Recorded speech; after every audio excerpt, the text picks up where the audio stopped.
First, I would like to say that I recently discovered your podcast and your site through YouTube, actually, and it's really helping me. I'm also listening to your book, Practical Anarchy, and I'm a fellow programmer from Brazil. And since I'm about to start a business, I would like to ask two questions related to that. Sure. The first one is I would like to know how do you see the connection with the way one runs a business with anarchism? And I also would like to ask you if you mind sharing your experiences because I know you mentioned it in uh, a podcast that uh, you were a programmer and you led a software company for quite some time. So I would like to know about some of your experiences, if you don't mind. Sure. Just for those who don't know, and very, very briefly, I bought my first computer with money I inherited from my grandmother and money that I got working in a hardware store.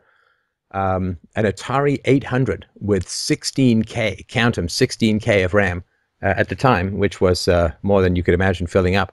And I learned how to program when I was 11 or 12. I used to spend my Saturdays in the computer lab at school programming pets and other kinds of computers.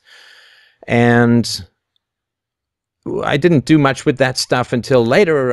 After I was in theater school and after I got my master's, I ended up working as a COBOL programmer because I knew how to program, and I was getting back into programming at that time. And then I ended up co-founding a company. I was chief technical officer of that company for, I think, 8 or 9 years. And then I was director of marketing, director of technology at two other companies.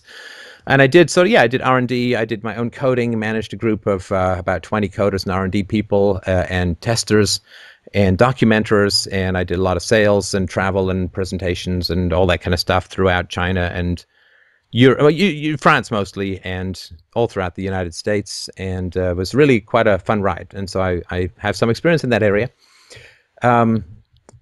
With anarchy, I mean, there's no rulers, so there's nothing in a company which says you can't be autocratic or you can't be bossy or whatever, right? There's just no initiation of force or fraud rulers. So management styles can cover a wide variety of ways of doing things.